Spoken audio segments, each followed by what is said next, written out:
창세기 16장. 아브라함의 아내 사레는 아이를 낳지 못했습니다. 그녀에게는 이집트 출신의 여종이 있었는데 그녀의 이름은 하갈이었습니다. 사레가 아브라함에게 말했습니다. 여호와께서 내가 아이 낳는 것을 막으시니 내 여종과 동침하십시오. 어쩌면 내가 그녀를 통해 아이를 얻을지도 모릅니다. 아브라함이 사레의 말을 들었습니다. 아브라함의 아내 사레가 자기 여종인 이집트 여인 하갈을 데려다가 자기 남편 아브라함에게 아내로 준 것은 아브라함이 가나안 땅에 살기 시작한 지 10년이 지난 무렵입니다. 아브라함이 하갈과 동침하니 하갈이 임신을 하게 됐습니다. 자기가 임신한 것을 알게 되자 하갈은 자기 여주인을 업신여겼습니다. 그러자 사레가 아브라함에게 말했습니다. 내가 당하고 있는 이 고통은 모두 당신 책임입니다. 내가 내 종을 당신 품에 두었건만 이제 그녀가 임신했다고 나를 멸시합니다. 여호와께서 당신과 나 사이에 판단하시기를 바랍니다. 아브라함이 말했습니다. 당신의 여종은 당신 손에 달렸으니 당신이 좋을 대로 그녀에게 하시오. 그러자 사레가 하갈을 학대했습니다. 하갈은 사레 앞에서 도망쳤습니다. 여호와의 천사가 광야의 샘 곁, 곧 술길에 있는 샘에서 그녀를 만났습니다. 여호와의 천사가 말했습니다. 사레의 종 하갈아, 네가 어디에서 왔고 어디로 가느냐? 그녀가 대답했습니다. 저는 제 주인 사레를 피해 도망치는 중입니다. 그러자 여호와의 천사가 하갈에게 말했습니다. 너희 여주인에게 돌아가서 그녀의 명령에 복종하여라. 여호와의 천사가 하갈에게 말했습니다. 내가 너의 자손을 크게 번성케 해 셀 수 없을 만큼 불어나게 할 것이다. 여호와의 천사가 하갈에게 말했습니다. 네가 지금 임신했으니 아들을 낳을 것이다. 그 이름을 이스마엘이라 하여라. 여호와께서 너의 고난을 들으셨기 때문이다. 그가 들나귀 같은 사람이 돼 모든 사람과 싸울 것이고 모든 사람은 그와 싸울 것이다. 그가 그 모든 형제들과 대적하며 살 것이다. 하갈은 자기에게 말씀하시는 여호와의 이름을 주는 나를 보시는 하나님이라 불렀습니다. 내가 어떻게 여기서 나를 보시는 하나님을 뵐 수 있었단 말인가? 라고 말했기 때문입니다. 그래서 그 샘은 브엘라헤로이라 불리게 됐습니다. 지금도 그 샘은 가데스와 베레 사이에 있습니다. 이렇게 해서 하갈은 아브라함의 아들을 낳았습니다. 아브라함은 하갈이 낳은 아들에게 이스마엘이라는 이름을 지어주었습니다. 하갈이 아브라함에게 이스마엘을 낳아주었을 때 아브라함은 86세였습니다. 마태복음 15장. 그때 예루살렘에서 온 바리새파 사람들과 율법학자들이 예수께 다가와 물었습니다. 왜 선생님의 제자들은 우리 장로들의 전통을 지키지 않습니까? 음식을 먹기 전에 그들은 손을 씻지 않습니다. 예수께서 대답하셨습니다. 너희는 어째서 너희의 전통 때문에 하나님의 계명을 어기느냐? 하나님께서는 너희 부모를 공경하라라고 하셨고 누구든지 자기 부모를 저주하는 사람은 반드시 죽을 것이다라고 하셨다. 그러나 너희는 누가 자기 아버지나 어머니에게 내가 드려 도움이 될 것이 하나님께 드릴 예물이 됐습니다 하고 말하면 자기 부모를 공경하지 않아도 된다고 말하니 너희 전통을 핑계로 하나님의 말씀을 무시하는 것이 아니냐. 이 위선자들아, 이사야가 너희에 대해 예언한 말이 옳았다. 이 백성들은 입술로만 나를 공경하고 마음은 내게서 멀리 떠났다. 사람의 계명을 교훈으로 가르치고 나를 헛되이 예배한다. 예수께서 무리를 불러 말씀하셨습니다. 잘 듣고 깨달으라. 입으로 들어가는 것이 사람을 불결하게 하는 것이 아니라 입에서 나오는 것이 사람을 불결하게 하는 것이다. 그때 제자들이 예수께 와서 물었습니다. 바리새파 사람들이 이 말씀을 듣고 비위가 상한 것을 아십니까? 그러자 예수께서 대답하셨습니다. 하늘에 계신 내 아버지께서 심지 않으신 식물은 모두 뿌리채 뽑힐 것이다. 그들을 내버려 두라. 그들은 앞을 못 보는 인도자다. 눈먼 사람이 눈먼 사람을 인도하면 둘 다 구덩이에 빠지게 된다. 베드로가 말했습니다. 그 비유를 설명해 주십시오. 예수께서 말씀하셨습니다. 너희가 아직도 깨닫지 못하겠느냐? 입으로 들어가는 것은 무엇이든 뱃속으로 들어가서 결국 밖으로 빠져나오지 않느냐? 그러나 입에서 나오는 것은 마음에서 나오는데 이런 것이 사람을 불결하게 한다. 마음에서 악한 생각, 살인, 간음, 음란, 도둑질, 위증, 비방이 나온다. 이런 것이 사람을 불결하게 하지 씻지 않는 손으로 먹는 것이 사람을 불결하게 하는 것이 아니다. 예수께서 그곳을 떠나 두로와 시돈 지방으로 가셨습니다. 그 지방에 사는 한 가나안 여자가 예수께 와서 울부짖었습니다. 자비를 베풀어 주십시오. 주 다윗의 자손이여. 제 딸이 귀신 들려 몹시 괴로워하고 있습니다. 그런데 예수께서는 아무 대답도 없으셨습니다. 그러자 제자들이 예수께 와서 간청했습니다. 저 여인을 돌려보내시지요. 계속 우리를 따라오면서 소리 지르고 있습니다. 예수께서 대답하셨습니다. 나는 이스라엘 집에 잃어버린 양들 외에는 보냄을 받지 않았다. 그 여인이 예수 앞에 나와 무릎을 꿇고 말했습니다. 주여, 나를 도와주십시오. 예수께서 대답하셨습니다. 자녀들의 빵을 가져다 개들에게 던져주는 것은 옳지 않다. 그 여인이 말했습니다. 그렇습니다. 주여, 하지만 개들도 주인의 상에서 떨어지는 부스러기는 먹습니다.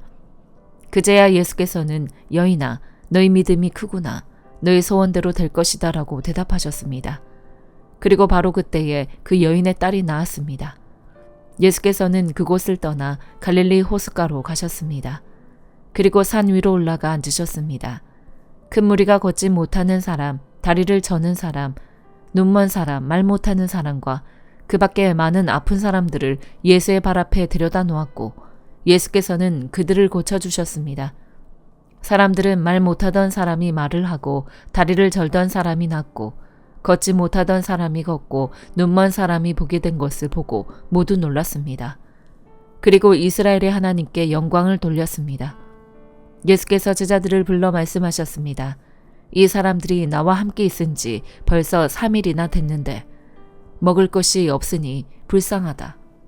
저들을 굶겨 돌려보냈다가는 가다가 도중에 쓰러질 텐데 그렇게 하고 싶지 않다. 제자들이 대답했습니다. 이렇게 외딴 곳에서 이 큰 무리를 다 먹일 만한 빵을 어디서 구하겠습니까? 예수께서 물으셨습니다. 너희에게 빵이 얼마나 있느냐? 제자들이 대답했습니다. 7개입니다. 그리고 작은 물고기도 몇 마리 있습니다. 예수께서는 사람들에게 땅에 앉으라고 말씀하셨습니다. 그러고는 빵 7개와 물고기를 손에 들고 감사 기도를 드리셨습니다. 그리고 그것을 떼어 제자들에게 주셨고 제자들은 사람들에게 나누어 주었습니다. 사람들은 모두 배불리 먹었으며 제자들이 남은 빵 조각을 거두어 보니 7광주리에 가득 찼습니다. 먹은 사람은 여자들과 아이들 이외에 4,000명이 됐습니다. 예수께서는 사람들을 돌려보내신 후 배를 타고 마가단 지방으로 가셨습니다. 느헤미야 5장.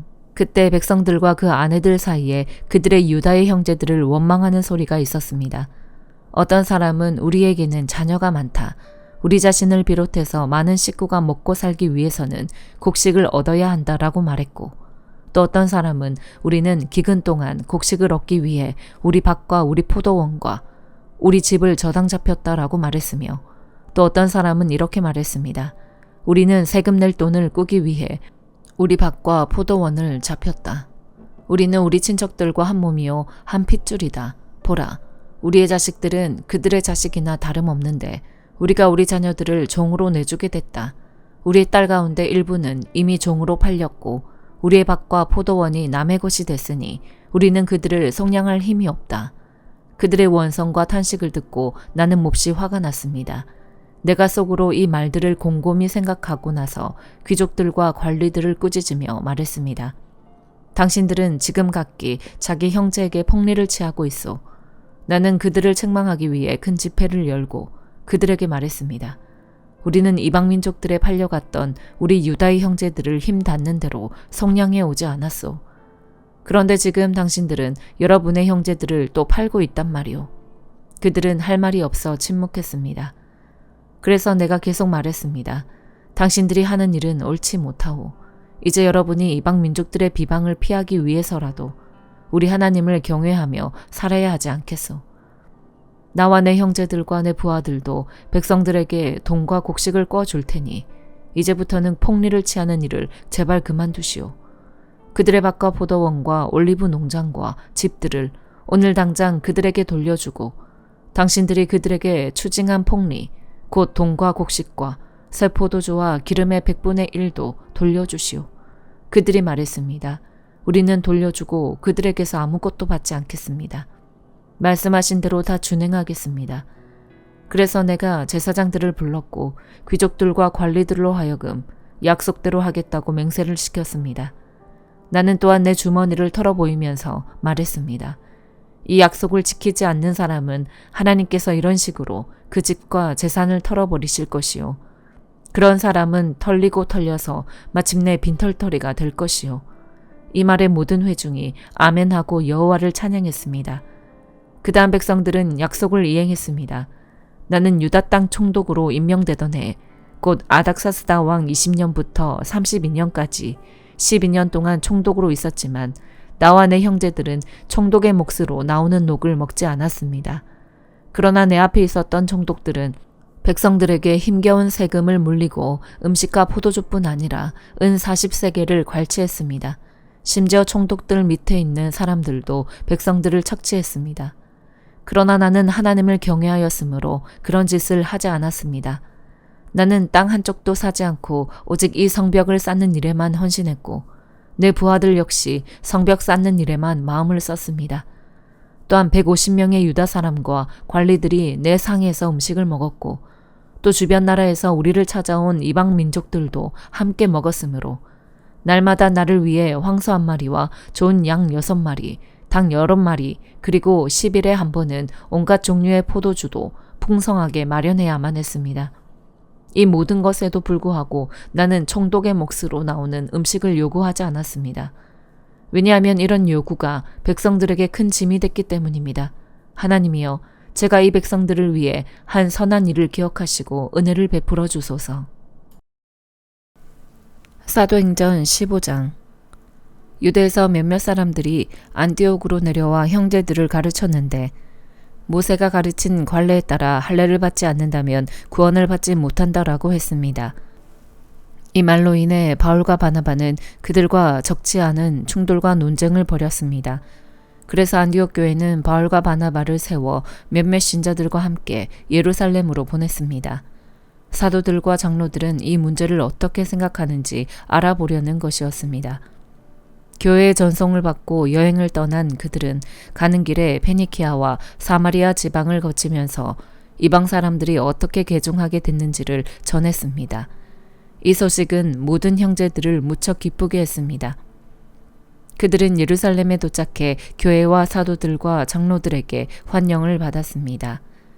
그러고 난 후 하나님께서 자신들을 통해 하신 모든 일을 그들에게 보고했습니다. 그때 바리새파에 속해 있다 신자가 된 몇몇 사람들이 일어나 말했습니다. 이방 사람들이 할례를 받고 모세의 율법을 지키도록 해야 합니다. 사도들과 장로들이 이 문제를 논의하려고 함께 모였습니다. 오랜 시간 동안 토론한 끝에 베드로가 일어나 그들에게 말했습니다. 형제들이여, 여러분도 알다시피 얼마 전에 하나님께서 여러분 가운데서 나를 선택해 이방 사람들도 내 입술을 통해 복음의 말씀을 듣고 믿게 하셨습니다. 그 마음을 아시는 하나님께서는 우리에게 하셨던 것처럼 이방 사람들에게도 성령을 주셔서 그들을 인정하셨습니다. 하나님께서는 그 마음을 믿음으로 깨끗하게 하셔서 우리와 그들 사이에 차별을 두지 않으신 것입니다. 그런데 여러분은 어째서 우리 조상이나 우리가 질 수 없었던 무거운 짐을 이방 신자들에게 지워서 하나님을 시험하려고 하십니까? 우리는 그들과 마찬가지로 주 예수의 은혜로 구원받는다고 믿습니다. 온 회중이 조용해지면서 바울과 바나바가 하는 말을 귀 기울여 들었습니다. 그들은 자신들을 통해 하나님께서 행하신 표적과 기사를 이야기했습니다. 그들이 이야기를 마치자 야고보가 받아 말했습니다. 형제들이여, 내 말을 들어보십시오. 하나님께서 자기 이름을 위해 처음에 어떻게 이방 사람들 가운데 백성을 불러내 찾아오셨는가를 시몬 베드로가 말해 주었습니다. 예언자들의 말씀도 이것과 일치합니다. 기록되기를 일 후에 내가 돌아와 다윗의 무너진 장막을 다시 지을 것이다. 폐허가 된 것을 내가 다시 짓고 내가 회복시킬 것이다. 그러면 남은 사람들과 내 이름으로 일컬음 받는 모든 이방 사람들이 주를 찾을 것이다. 이것은 오래전부터 이 일을 알게 해주신 여호와의 말씀이다라고 했습니다. 그러므로 내 판단으로는 우리가 하나님께 돌아오는 이방 사람들을 괴롭게 해서는 안 된다고 생각합니다. 다만 우상으로 더러워진 음식과 음행과 목매어 죽인 짐승의 고기와 피는 멀리하라고 편지하는 것이 좋겠습니다. 오래전부터 모세의 율법이 각 도시에 전해져 안식일마다 회당에서 그것을 읽고 있기 때문입니다. 그러자 사도들과 장로들과 온 교회는 몇몇 사람들을 뽑아 바울과 바나바와 함께 안디옥으로 보내기로 결정했습니다. 그래서 뽑힌 사람은 형제들 가운데서 지도자인 바사바라고 하는 유다와 실라였습니다. 그들은 그 사람들 편에 다음과 같은 편지를 보냈습니다. 여러분의 형제인 사도들과 장로들이 안디옥과 시리아와 길리기아에 있는 이방의 형제들에게 문안드립니다. 우리 가운데 어떤 사람이 여러분에게 가서 우리가 시키지도 않은 말을 해서 여러분을 괴롭히고 여러분의 마음을 아프게 했다는 소식을 들었습니다. 그래서 우리가 몇 사람을 뽑아 사랑하는 우리의 형제 바나바와 바울과 함께 여러분에게 보내기로 우리 모두 합의했습니다. 바나바와 바울은 우리 주 예수 그리스도의 이름을 위해 목숨을 건 사람들입니다. 그러므로 우리는 이 편지의 내용이 사실임을 분명히 말해줄 유다와 실라를 보냅니다. 꼭 필수적인 사항 몇 가지 외에는 여러분에게 아무 짐도 지우지 않으려는 것이 성령의 뜻이며 또 우리의 뜻입니다. 곧 우상에게 바쳐진 음식과 피와 목매어 죽인 짐승의 고기와 음행만은 멀리하십시오. 이런 조항만 잘 지키면 되겠습니다. 평안하십시오. 그들은 전송을 받고 안디옥으로 내려가 신자들을 불러 모은 후 편지를 전해 주었습니다. 그 사람들은 이것을 읽고 그 격려의 말씀에 기뻐했습니다. 유다와 실라도 예언자였기 때문에 여러 가지 말로써 그 형제들을 격려하고 힘을 북돋워 주었습니다. 그들은 안디옥에 얼마 동안 머물러 있다가 평안히 가라는 형제들의 전송을 받고 그들을 파송한 예루살렘으로 돌아갔습니다. 그리고 바울과 바나바는 안디옥에 계속 머물러 있으면서 다른 많은 사람들과 함께 주의 말씀을 가르치고 전했습니다. 며칠이 지나자 바울이 바나바에게 말했습니다. 우리가 주의 말씀을 전했던 도시마다 모두 다시 방문해 그들이 어떻게 지내고 있는지 알아봅시다. 바나바는 마가라고도 하는 요한을 함께 데리고 갈 생각이었지만 바울은 그를 데려가는 것이 현명한 처사가 아니라고 생각했습니다. 마가 요한은 전에 밤빌리아에서 그들을 떠나 그 사역에 끝까지 함께하지 않았기 때문입니다. 이 일로 심한 말다툼 끝에 바울과 바나바는 서로 갈라서게 됐습니다. 바나바는 마가를 데리고 배를 타고 키프로스로 갔습니다. 바울은 실라를 선택해 주의 은혜를 간구하는 형제들의 환송을 받으면서 안디옥을 떠났습니다. 바울은 시리아와 길리기아를 거쳐가면서 교회들을 강건케 했습니다. 아멘.